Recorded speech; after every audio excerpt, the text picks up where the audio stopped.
Hey everybody, this is Joey, and I am super excited to introduce a new tutorial creator here on School of Motion. Taylor Jon Peters is a motion designer who has worked for some of the biggest studios in the world, including Giant Ant. You may have heard of them. In this tutorial, Taylor is going to show you how he works in Adobe Animate, and he'll start by introducing you to symbols, a powerful tool for creating traditional animation. Taylor is awesome, and you're gonna learn a ton, so if you're ready to dive into a program that you may not be very familiar with, go download the project file at the link below, and let's get started.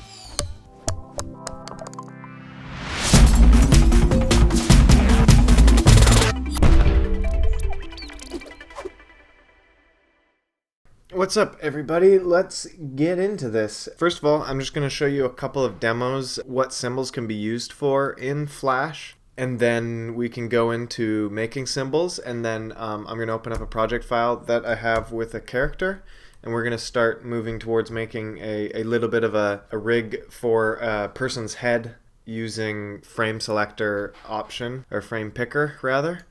But first of all, let's just take a look at what these things do. I think a really good way to look at symbols in Flash are just consider them like compositions in After Effects. You can, away from your main timeline in Flash, make sub comps that contain animation in them, and then from there move around these parent comps, and you can just layer a bunch of animation. You can loop things, you can hide a bunch of different angles of objects and stuff, and use frame picker and select those objects and not have to draw as much. And as much as I'm an advocate for forget about the software, learn the fundamentals, blah blah blah blah blah, this, sometimes you just don't want to have to be like a pure traditionalist and like draw everything. This saves you time. And there's been times where I'll be like cleaning up someone's work, and they did these roughs and they copy and pasted a bunch of things. Like say you draw a ball or something that's like really good on model, and like you killed it, and then you needed to move it across 80 frames, just like a linear movement across the screen, and you copy and pasted every single thing. Now when you need to go clean that up, you're gonna have to go clean that thing up 80 times. Whereas if you use a symbol, you can, as long as you're proactive with what you're doing, you can make sure that you're going to be using a duplicate object, start with a symbol, and then only have to clean up that thing once, and that's a super useful thing. But we're going to get into that more later. First of all, I'm just going to show you some of its features. So the first option, under graphic, you have options to different looping options. You have loop, play once, and single frame. So I'll show you what the benefits of loop are.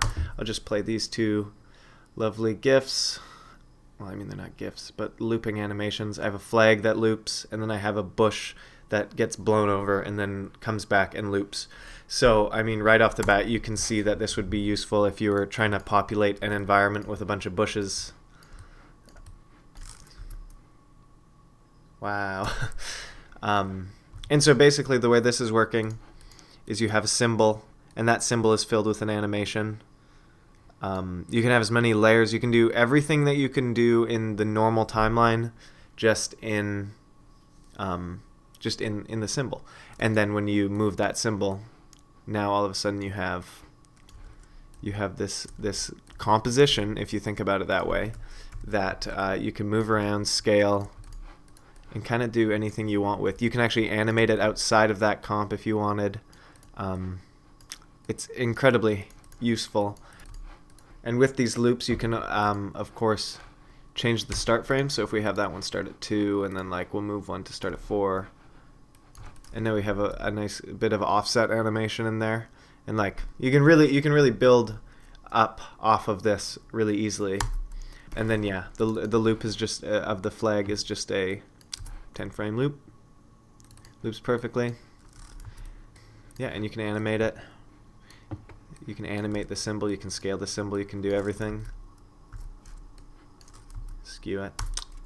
Whatever you want to do with it. It's great.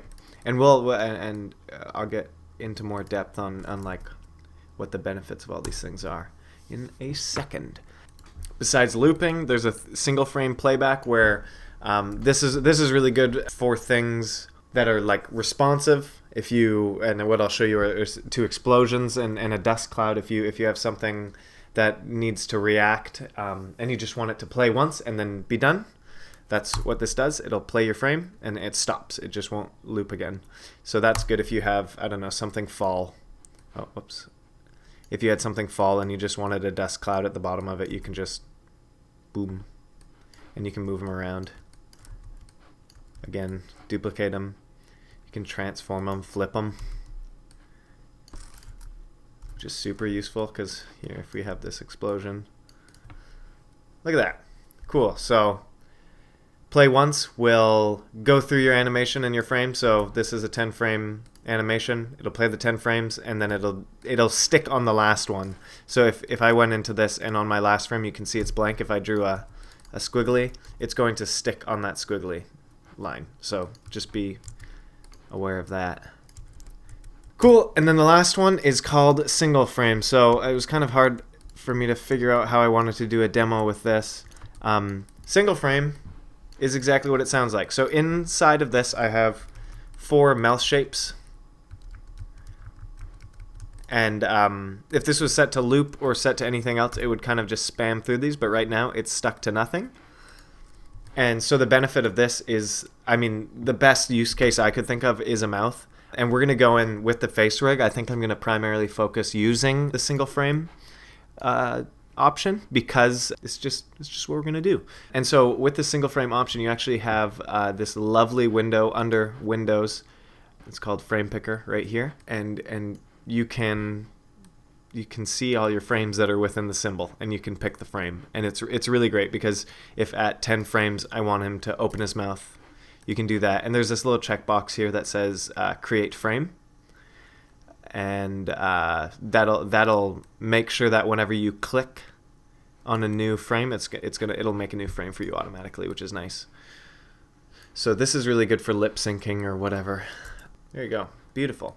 You could have an endless amount of frames in here, and you could select through them. If you had hands that had different poses, if you had eyes that had different poses, all great things for that. Okay, so that's a really quick, brief intro, and now let's see if we can get a little bit more complicated. Alrighty. And so to start that off, let's start making some symbols and start taking advantage of what they do. So I'm going to make an eyeball blink loop. I recommend using symbols anytime you know you have something that you're going to have to animate, but you don't want to have to animate a bajillion times. And I mean, I think an eye is a really good example. Because if he's just blinking, you don't want to have to make sure that his blinking eye is in the right position every time, that's blinking at the right time. You just like to have an eye that's blinking, you know? And just leave it and not have to think about it. So what I'm doing right now, just drawing my assets out. I'm using the pen tool. Or pencil tool, I suppose. Grabbing his eyes. And now what we're going to do, select that asset. And then we're going to go to Modify, Convert to Symbol, or F8. Okay, so now we are face to face with this beautiful menu. This is the Convert to Symbol menu. This is where you can start being as organized as you want, or just leave things unnamed and make other animators angry at you. So I'm just going to name this eye, and then I'll just name it blink. I'll often find myself making multiple symbols of the same asset because they achieve different things. And so if I needed to make the eye look left or right, I would make a new symbol with the same asset that looks left or right, and then I would switch symbols back and forth. And I'll show you how to do that in a second. Then you can also choose the root folder. It's probably good practice to just have this in here under Head Assets. Make a new folder under your library. This is going to be your favorite place once you start working with a lot of symbols, is your library. All the symbols that you make will live in here, and this place will get, the library will get super messy if you don't pay attention to it. So make sure you're keeping track of that. I'll just keep it over in the corner over here. Okay, so now we've made our first symbol. This is an eyeball. What I'm going to do, because of the advantages of symbols, usually when you blink with both eyes at the same time. So what I'm going to do is click and drag while holding Alt and duplicate this eyeball. Then I'm going to right click and go down to Transform and Flip Horizontal. And I'll just reposition that. And we have the exact same eyeball. Same symbol. One eyeball. And now we only have to animate one eyeball blinking, which is great. Let's zoom in on here. I'm going to go to make 24 frames. If you're not familiar with Flash, I just pressed F5 there to extend my frames all the way out. So 24, that's 1 second. At 10 seconds, I'm going to press F6, make a new frame. I'm going to have him blink. I don't want to keep his stroke width that big, just because it looks chunky. It doesn't look like a blink that much.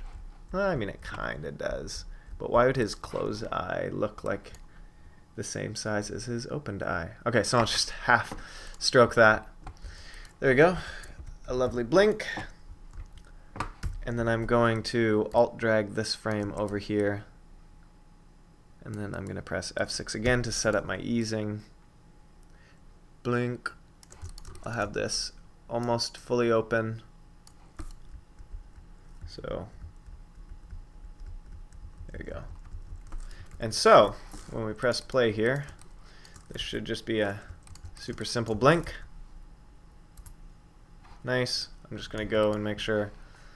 Well, here, this is good practice too. Make a new layer. I'm going to cut that eyebrow and put it onto this new layer, because in your symbols you can have new layers. You can have as many layers as you want. It's just a whole other scene within a symbol. I'll just go delete all those other eyebrows on those frames. Now here's your eyebrow. F6 again. Oops. Drop that. I'm actually just going to move this up so that there's a bit more of that. And then F6, the eyebrow starts to come up. And then I'm just going to alt drag again to get that final position. Actually, I'll just move this over. And we'll ease back into that final position. The finest animation you've ever seen. Okay, so with looping, if you want, I mean, you don't want your person to be blinking like crazy. So what you'll see I've done here is I've left a little bit of a pre-roll and a post-roll. And so it's not going to loop. It's not going to loop until you go through all these frames. So if you want them to blink less frequently, then just extend one or both of these. And now he's going to only blink every like 15 frames. And so when we go out, since these are set to loop, you will see blink. And he's not going to blink again because we don't have enough time. So I'll actually just go in just for sake of showing you. We'll make him blink every, I don't know, 5 seconds, give or take. Lovely. So now he's a blinking monster. Just blinks so much, it's crazy. And you'll see here the interval of the loop is off from the amount of frames we have within that symbol, so it's just going to stop on a half frame. And so you can either, you kind of have to do a little bit of math to make sure that you're setting enough intervals if you want to make a perfect loop. Just for quick math's sake, you know, if you have a 12 frame cycle and you want to do a 24 frame looping GIF, you're going to make sure all of your loops, like your eyeball blinks and stuff, are going to be either 12 or 6 or 3, right? And that'll make sure that it'll loop perfectly. So that's just a nice tip if you're planning on making internet GIFs. So, and I mean in our scenario here, let's make this, let's stop at 15, and then we can just make this stop at 30. And now it should loop perfectly. Another tip, if you want, you can go under Control, and you can go Loop Playback, and that'll actually just loop your scene's playback, not your. It's not going to affect your symbol or anything. So there you go. So far, this is our beautiful GIF. I'll just name that layer just for the sake of it. Now we are going to use the single frame setting to start making some angles of this head. There are two ways you could go about doing this. I'm gonna do this not really considering super smooth motion yet. I'm gonna go over that a little bit more in the next video when we start talking about tweens, which is a really cool thing, and that's really gonna blow your mind up. So blow your mind up. So let's start by making some assets for this head. Here, actually, I'm just going to go through and I'm going to make a bunch of these assets, then I'll come back so you don't have to watch me do this. All right. Alrighty, so I have gone in and I have made a bunch of assets for this head. Everything is a symbol. I made a head symbol, and then within that head symbol, I have all the other assets. So you can kind of stack all your symbols. So I have the ears, or those are eyes. I have the eyes. I have the ears. I have 2 ears. Where's the other ear? What layer is that on? Oh, there's the 2 ears. Oh, that's why I'm crazy. Everything's on their own layers except for the eyes, apparently, which are now on their own layers. And let me see if I can find this guy. So everything's its own symbol. And now what we're going to do, I've done a really beautiful animation. I'm actually going to add one more ease frame here so that's not so quick. Or maybe I'll do an antic. Okay, so now we have this super quick head turn, but unfortunately his head doesn't turn. And so what we're going to do is we're going to go in and make all of the frames we need for his head to turn. So I'm going to do just a left-facing pose here, a left-facing head. And we're going to do that all within the symbol, and we're only going to make the frames we really need right now. So right now this is our front-facing pose. I'm going to press F6, or actually I'll drag down the line here and then press F6 and then press F5 to extend those. For each of these symbols, we're going to give them 2 frames, and I'll show you why that is later. Okay, so this is our front-facing pose. This is going to be our right-facing pose. So we're going to just start shifting things over. I don't need this right ear. Left, left. There we go, move his face. Okay, so we can do better than that. I'll just quickly, using onion skin, draw a new head shape. Nice and quick. I actually have a style frame behind, but I can't see it right now, so I'll just wing it.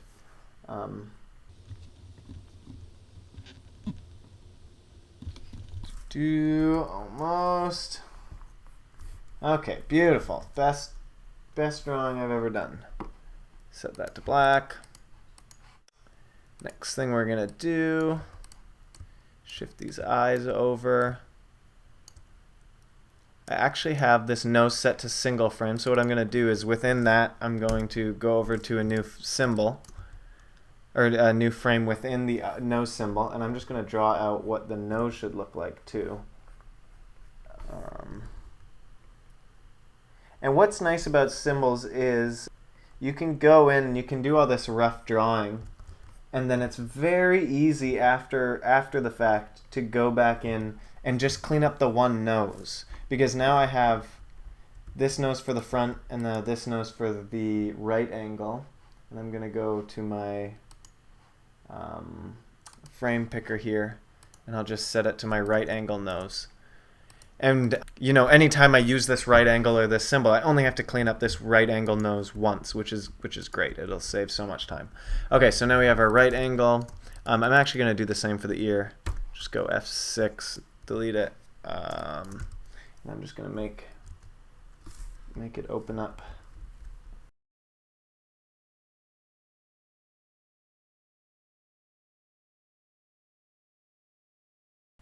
Cool, so now let's give or take what that ear would look like rotated. Again, this is more of a software tutorial than it is an animation tutorial, so you gotta go learn how to draw somewhere else, because I'm not gonna do a good job of teaching you. Frame picker, choose a right angle ear. Oh goodness, I can do a better job than that. Cool.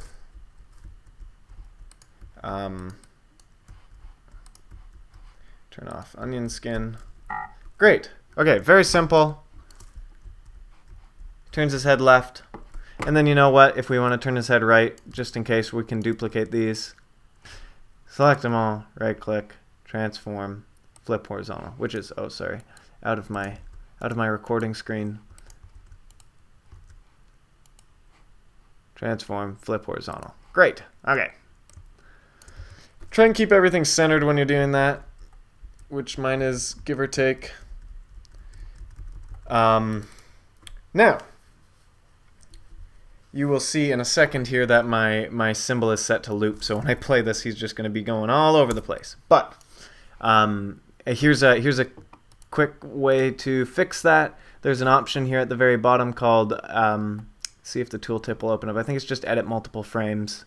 If you select that, you get the same brackets that you get from onion skinning. And you can just drag that over, go Command A, and then under your looping, set it to single frame.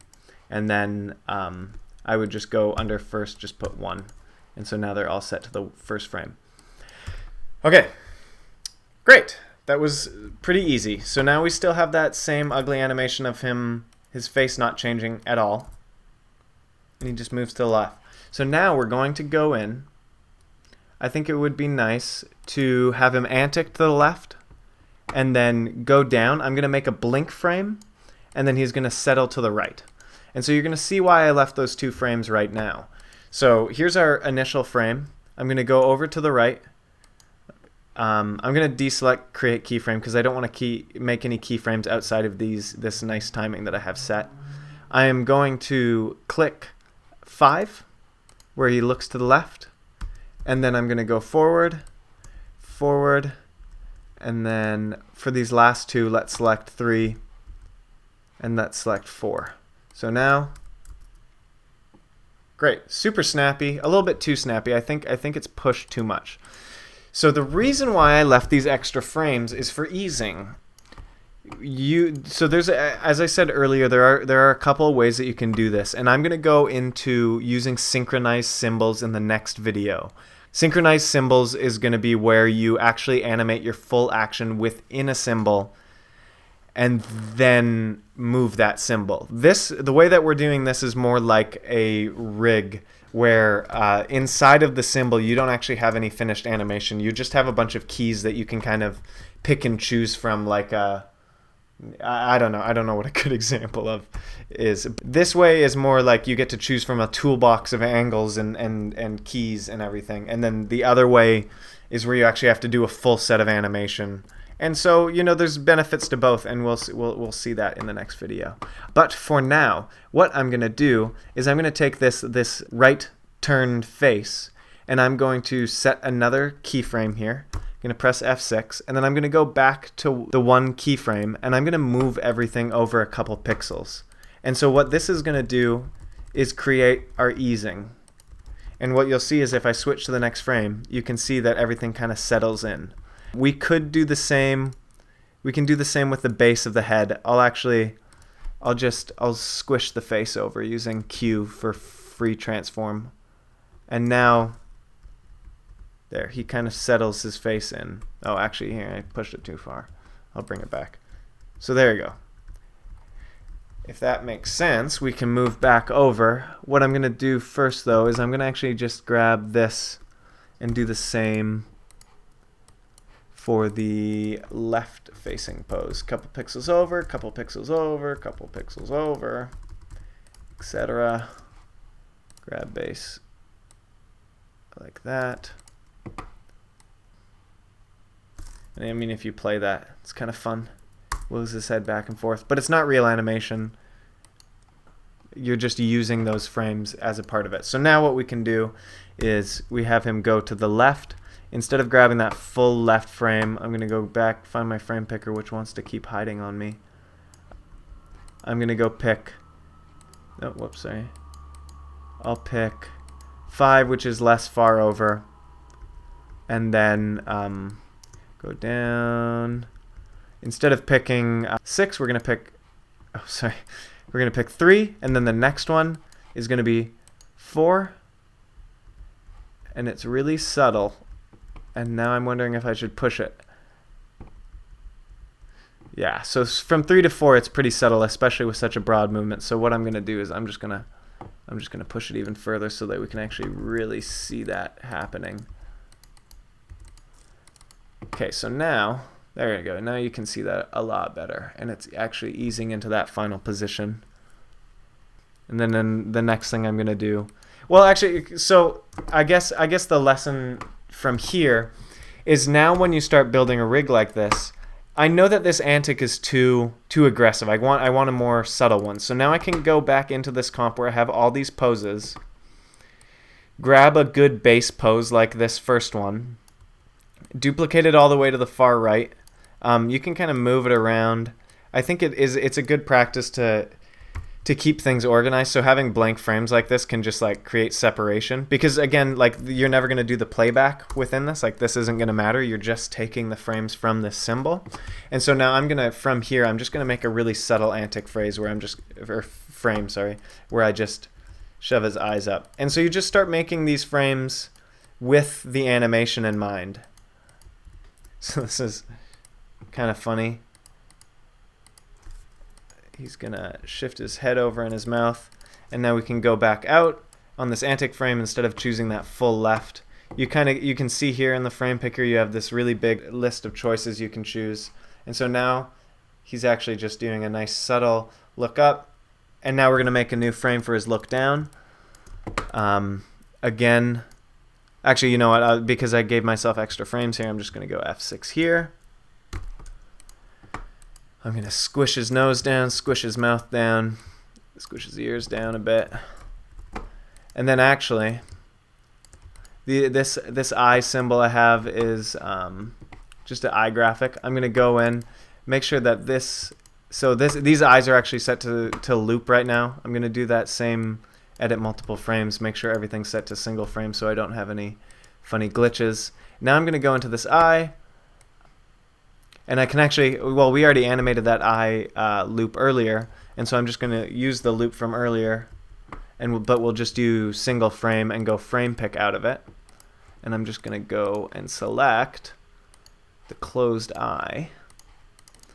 This is a classic Enrique Barone blink and turn, except he does them better. But with all that, you can now see we have a way too aggressive head turn. Antic, squish, we'll just keep this all a little bit more reeled in. Oh, you know what? And then we can also make sure that this is on the blink too. Okay, now it's an animation tutorial. Make sure your spacing's good, folks, because it makes you a better animator. Hey, this should animate better. And then we'll just give a little bit more time to this. And what's nice about this is each one of these cells or frames here is going to keep the data about which frame you've stored or chosen under your single frame. So you can select these. Oh, whoops. You can select all these and shift them around, and your animation won't retime itself. So now you've got that. And now, because that framing is so tight, this actually needs to be a little bit more subtle, which is fine. But you can just go in and make these adjustments. And then at the end of the day, the best part is, even if we wanted to, so he turns that way, say, let's just keep animating. If he now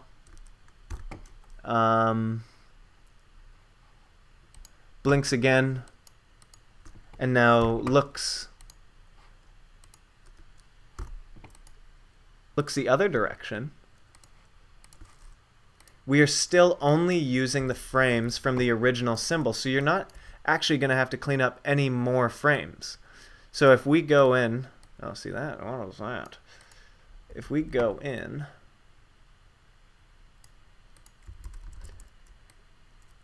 it's hard to say, I'm not doing an animation tutorial, but I care so much about making stuff look like it's animated nicely. So now I'm spending way too much time. But, okay, so now we have 40 frames of animation, 45 frames of animation, but in reality, we only have to go in and clean up 10. Obviously, so much information. And it's lots of quips and quirks. Please go download the project files. I will leave all this in here. I'll actually probably go clean this up and leave the rough in the bottom, and you can kind of see what I was doing. And then I'll also include the examples from earlier in the video. If you want to learn more about using symbols in Adobe Animate, you can do so by visiting the link in the description of this video.